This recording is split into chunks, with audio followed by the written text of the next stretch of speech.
Bismillahirrahmanirrahim. Assalamualaikum warahmatullahi wabarakatuh. Pada kesempatan kali ini saya akan coba menjelaskan mengenai wakob dan ibtida. Nah, untuk wakob sendiri bermakna secara bahasa itu menahan atau berhenti. Nah, adapun secara istilah wakob itu jadi kurang lebih maknanya tuh menghentikan sejenak bacaan Al-Quran untuk bernapas dengan tujuan untuk melanjutkan bacaan. Kurang lebih seperti itu untuk wakob. Nah, di sini ada beberapa jenis wakop. Nah, yang pertama tuh ada wakop ikhtibari, yaitu wakop yang dilakukan pada ayat yang belum sempurna yang dilakukan oleh guru saat menguji muridnya. Nah, ada wakop intizari, yaitu berhenti pada ayat yang belum sempurna dalam proses belajar mengajar. Kemudian ada wakop iditrari, yaitu berhenti karena keadaan darurat, misalnya kehabisan napas, bersin, dan sebagainya. Kemudian ada wakop ikhtiari, itu berhenti karena pilihan sendiri. Dalam wakop ikhtiari ini ada beberapa cara. Di sini ada 4 cara, yaitu wakop tam, yaitu sempurna, yaitu berhenti pada ayat yang sempurna tidak berhubungan dengan ayat berikutnya. Kemudian ada wakop kapi ya, nah yaitu berhenti pada ayat yang sempurna maknanya, namun lafaznya masih berkaitan dengan ayat setelahnya. Kemudian ada wakop hasan, yaitu berhenti pada ayat yang sempurna artinya, namun secara lafaz dan makna masih berkaitan dengan ayat setelahnya. Kemudian ada wakop qobi, yaitu berhenti pada ayat yang belum sempurna, baik lafaz maupun maknanya. Seperti itu untuk wakop. Nah, di sini ada dihadirkan tanda-tanda wakop pada mushaf Al-Quran. Yang pertama ada wakop dengan huruf mim ya, atau wakop lazim, yang mana maknanya tuh wajib berhenti ya apabila bertemu dengan wakop ini. Kemudian ada lam atau adamul wakfi ya, yang maknanya tuh kalau bertemu dengan tanda ini tuh tidak boleh berhenti, jadi bacaan harus terus dilanjutkan. Kemudian ada wakop huruf sod ya, wasul aula, boleh berhenti tapi melanjutkan atau wasal itu lebih utama.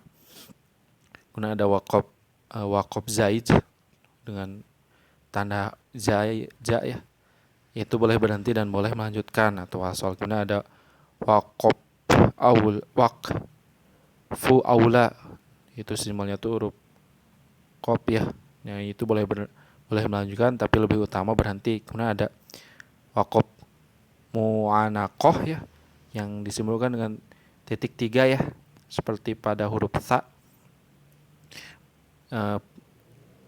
Apabila menjumpai tanda ini, itu kita boleh berhenti pada salah satu tanda, tapi tidak boleh berhenti pada keduanya. Nah, kemudian ada wakop mutlak yang disimbolkan huruf to, tempat yang sempurna untuk berhenti. Kemudian ada wakop zai atau wakop muzawij, boleh berhenti, boleh juga melanjutkan, lebih utama melanjutkan.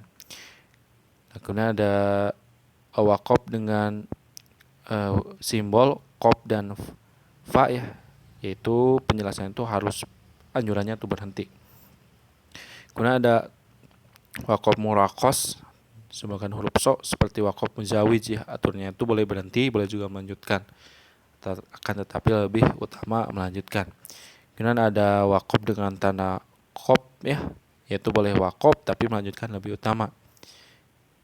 Kemudian di sini ada wakop yang ke-12 tuh, nah itu simbolnya ya. Jadi untuk penjelasannya tuh menunjukkan di tempat itulah Jibril berhenti ketika menurunkan wahyu. Ini ada wakop ain atau ruku, itu batas tema, bahasan tema sebelum tanda telah selesai, dan ayat setelah tanda membahas tema baru. Jadi pembatas tema dalam Al-Quran tuh wakop ini. Jika Anda akan koti, maka lakukan pada tanda ini, bukan pada akhir halaman. Seperti itu untuk penjelasan mengenai tanda-tanda wakop pada mushaf Al-Quran. Nah, selanjutnya cara membaca lafaz yang diwakobkan. Nah, apabila huruf terakhir sukun maka dibaca sukun seperti ini. Fasholli lirabbika wanhar. wanhar, seperti itu. Jadi kalau sukun dibaca sukun. Yang kedua, apabila huruf terakhir berharokat maka huruf terakhir disukunkan. Nah, di sini ada contohnya tuh inna syani'aka huwal abtar. Nah, juga disukunkan walaupun berharokat domah tapi karena di akhir jadi disukunkan. Kemudian yang ketiga, apabila huruf terakhir adalah ta marbutoh maka disukunkan dan huruf ta dibaca ha. Nah, jadi di sini ada contohnya tuh di surat Al-Humazah. Wailul likulli humazatil lumazah. Nah, dibacanya tuh ha bukan ta. Kemudian yang keempat, apabila huruf terakhir berharokat dan sebelumnya sukun, maka disukunkan namun huruf terakhir dibaca setengah atau sekedar isyarat raum. Nah, jadi apabila ada huruf sukun, ada di akhir kalimat tuh huruf sebelum huruf terakhir itu ada huruf sukun, sedangkan huruf terakhirnya tuh huruf berharokat, maka dibacanya tuh setengah, jadi sekedar. Jadi di sini ada contohnya tuh di surat Al-Asr ya. Jadi di sini wal asr, jadi dibacanya itu setengah, seperti itu.